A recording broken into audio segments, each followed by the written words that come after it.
Ini ternyata insentif yang dijanjikan Jokowi bagi para PNS.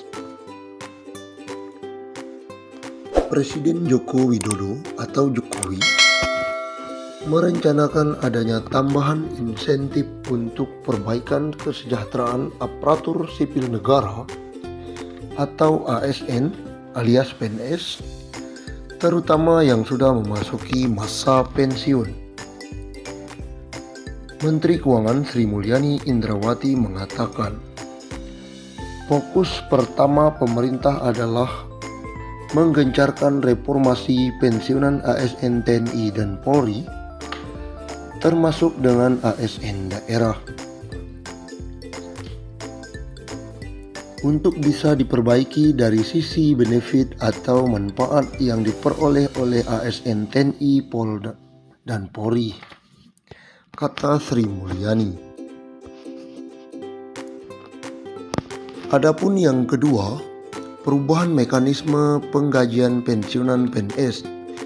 Jika sebelumnya pensiunan PNS hanya mendapatkan gaji pokok, nantinya hak abdi negara yang sudah lama pensiun akan mendapatkan insentif. Insentif tersebut berupa pemberian take home pay. Meski demikian, mantan Direktur Pelaksana Bank Dunia itu belum merinci lebih jauh komponen apa yang akan ditambah dalam mekanisme tersebut. Jadi tidak hanya gaji pokok, tapi take home pay yang dia peroleh. Dengan demikian dihitung berdasarkan take home pay, maka kami berharap dari kalkulasinya akan bisa mendapatkan manfaat yang lebih sesuai, kata Sri Mulyani. Sri Mulyani juga menegaskan, mekanisme rencana ini akan kembali dilaporkan kepada Presiden Joko Widodo.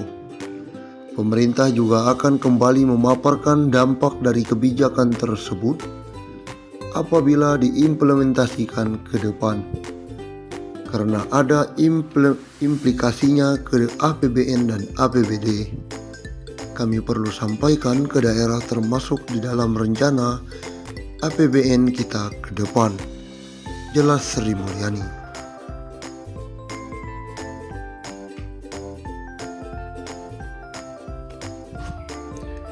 Simak update terbaru rencana pensiunan PNS dapat 1 miliar. Menteri Pendayagunaan Aparatur Negara dan Reformasi Birokrasi Cahyokumolo mengemukakan pemerintah memutuskan untuk menunda lebih lanjut pembahasan skema dana pensiunan PNS yang akan diterapkan dengan jumlah iuran pasti atau pilih pundit pada tahun 2021 ini.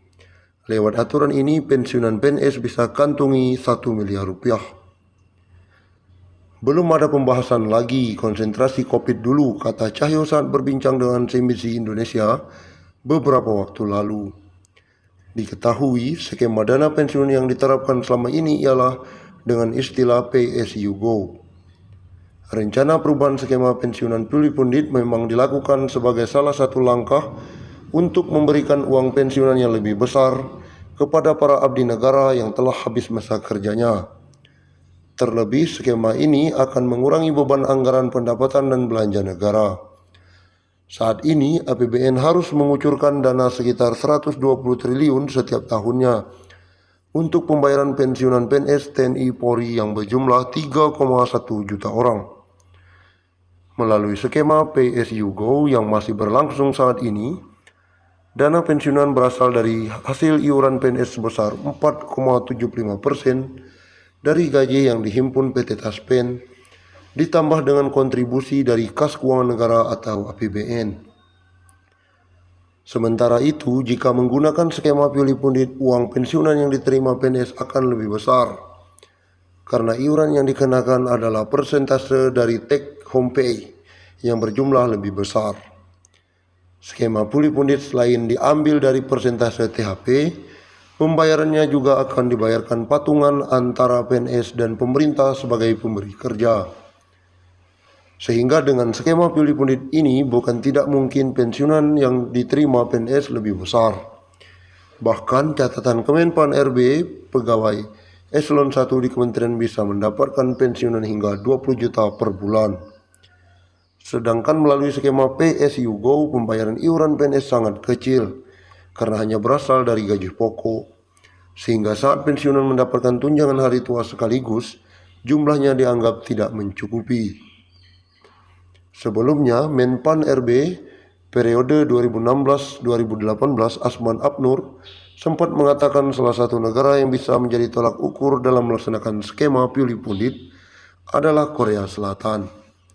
Menurut Asman, negara ginseng tersebut memberlakukan dana pensiunan sebesar 20% dari gaji pokok, di mana 10% dibayar pemberi kerja dan 10% dibayarkan oleh PNS. Skema ini dianggap lebih baik dalam memberikan dana pensiun. Sebagai contoh, uang pensiun yang diterima PNS Korea Selatan mencapai 4.000 US dollar per bulan, sementara pensiunan yang diterima 350 US dollar per bulan. Tapi catat, mereka bukan memotong gaji, tapi masing-masing pemberi kerja atau pemberi kerja membayar iuran. Akumulasi semua total yang dicadangkan akan dikembalikan saat pensiun, ujarnya kala itu. Lalu, apakah rencana perombakan skema pensiun tersebut akan dilakukan tahun depan? Hingga saat ini belum ada keterangan secara lebih lanjut terkait dengan hal tersebut. Namun, tak menutup kemungkinan perubahan skema pensiunan dilakukan tahun depan. Apalagi, dengan skema yang digunakan saat ini akan menambah beban kas keuangan negara periode 5-10 tahun ke depan. Tahun depan, rekening PNS semakin tebal, gaji naik, dan berikut tunjangan. Bagi Anda yang bekerja sebagai pegawai negeri sipil, maka ada kabar gembira. Sebab tahun depan, para aparatur sipil negara ini tetap mendapatkan booster atau insentif pendorong kinerja dari pemerintah. Hal ini tertuang dalam APBN 2022 yang baru disahkan oleh DPR RI.